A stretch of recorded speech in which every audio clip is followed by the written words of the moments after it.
Alors, la directrice générale du FMI, Mme Kristalina Georgieva, est dans le mur depuis 48 heures. Elle a d'abord rencontré le chef de l'État, le président Macky Sall, pour discuter avec lui des questions relatives à l'économie sénégalaise, mais aussi à la présidence de l'Union africaine 2022 qui va être dirigée par le chef de l'État, le président Macky Sall.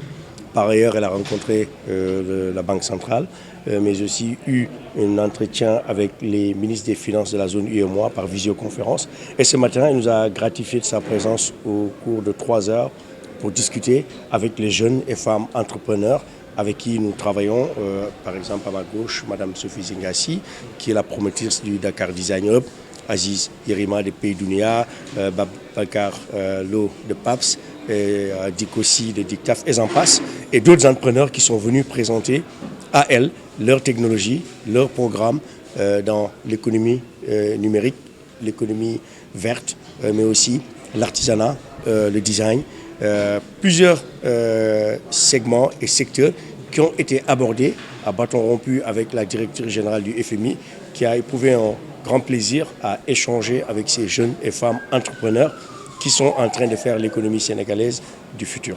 J'étais très surpris agréablement dans le sens où, en général, pour qui connaît le Fonds monétaire international, ils sont un peu regardants sur les questions de dépenses budgétaires, mais aussi sur les questions de financement public. Et comme elle a dit tout à l'heure, le financement public et l'État doit intervenir là où les populations en ont le plus besoin et aussi dans les segments où ils vont créer un partenariat public-privé, ce que la DER fait, car nous accompagnons les femmes et les jeunes entrepreneurs à travers des produits comme le nanocrédit, qui sont un outil formidable pour la promotion de l'entrepreneuriat féminin, pour l'inclusion financière, mais aussi des crédits de très petites et moyennes entreprises, et pour terminer par les financements plus longs et plus conséquents de structuration de la chaîne de valeur où on peut aller jusqu'à 200-300 millions de francs CFA. C'est ce que nous faisons depuis 3 ans aujourd'hui avec des résultats probants, plus de 75 milliards de francs CFA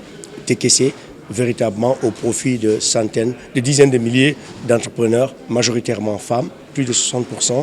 Et nous comptons encore faire plus avec le soutien du gouvernement, du FMI, de nos partenaires, la Banque africaine de développement, l'AFD mais d'autres aussi, nos banques locales partenaires. Elle a adoré et elle souhaite que ce modèle soit répliqué au niveau continental pour soutenir d'autres pays et qu'elle va en discuter avec les chefs de l'État pour que ce soit à l'agenda de la présidence de l'Union africaine, pour que ce modèle de soutien à l'entrepreneuriat, au secteur privé, aux jeunes et aux femmes soit à l'ordre du jour dans tous les pays, les 54 pays de l'Afrique que le FMI couvre. Nous avons débuté cette aventure de mettre en place le Dakar Design Hub en 2015. Et en 2019, j'ai rencontré Pape Amadou Sarr à travers des amis et nous avons pu échanger. Et plus tard, on s'est rencontrés en Afrique du Sud et à Addis Abeba. Et très tôt, il a compris les enjeux des industries créatives, les enjeux de l'industrie textile. Et il a très tôt compris aussi l'enjeu de mon projet. Et donc, il nous a accompagnés à travers un financement qui nous a aidés à pouvoir avancer plus vite à l'implantation du Dakar Design Hub qui se trouve à Popenguine.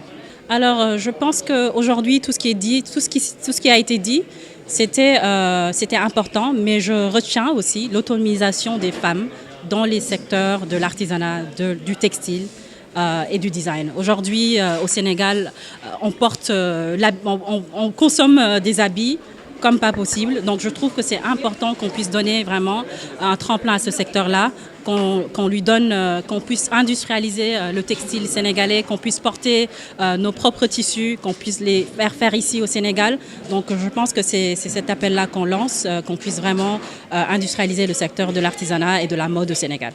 Bon, nous, on a eu une expérience au départ en 2018 avec la DER qui nous a beaucoup aidé à nous structurer et surtout à aller chercher plus de capitaux à l'étranger pour pouvoir développer notre activité.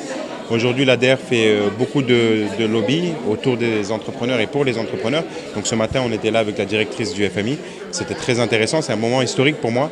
Avant, des entrepreneurs et des entreprises aussi jeunes que les nôtres n'avaient pas l'opportunité de pouvoir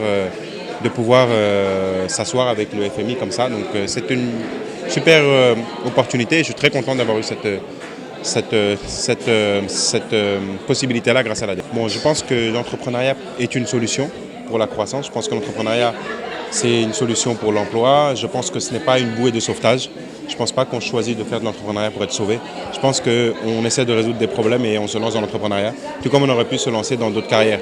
C'est ça en fait dont il faut être sûr et il faut se former pour être entrepreneur. Et donc c'est bien qu'on ait le 3FTP, qu'on ait la DER et qu'on ait plusieurs structures qui permettent justement d'encadrer tout ça et de nous permettre d'avancer.